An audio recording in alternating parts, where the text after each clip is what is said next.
લખ્યું છે ખંખેરી નિરાશા, જાણી લઉં માણી લઉં રંગ આ જિંદગીનો, મનના મંદિરીએ છલક છલક જિજ્ઞાસા.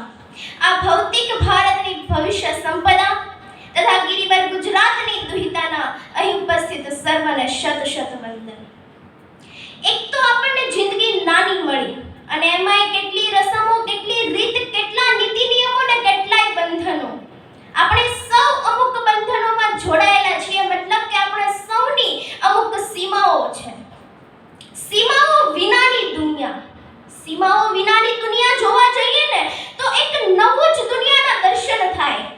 લોકો એમ માનતા હોય કે સીમાની જરૂર નથી, મોજ શોખથી જિંદગી જીવવી જોઈએ, આપણને જીવન મળ્યું છે તેનો સારી રીતે ઉપયોગ કરવો જોઈએ.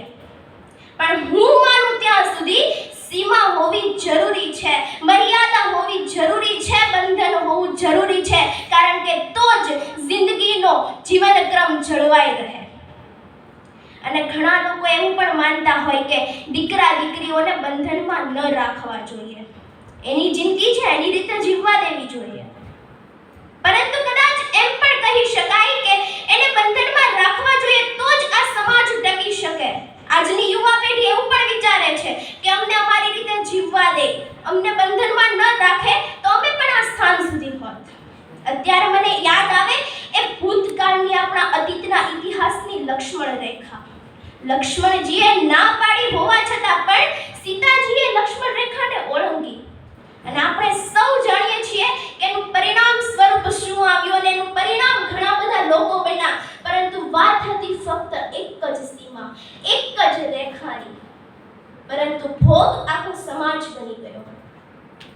આપણે કોઈ બંધનોમાં જોડાવું નથી, કોઈ રીત રિવાજોમાં રહેવું નથી, અને એટલે જ આપણે જ આપણી જાતને નડીએ છીએ, આપણે જ ખુદની સીમા નક્કી કરીએ છીએ, આપણે જ ખુદની મર્યાદાઓ નક્કી કરીએ છીએ, અને આપણે જ ઊભી ન કરી હોય તેવી સીમા મેં જોઈ નથી.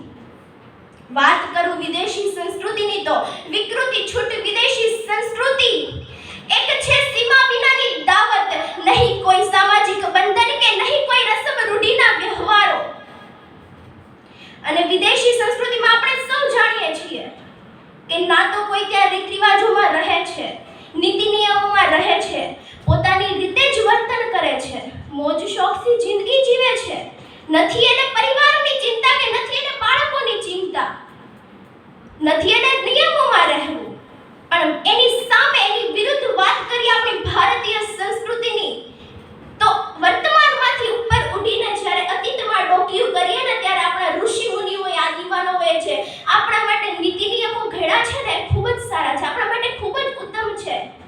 કારણ કે તો જ આ માનવીને એની હદ ખબર પડે.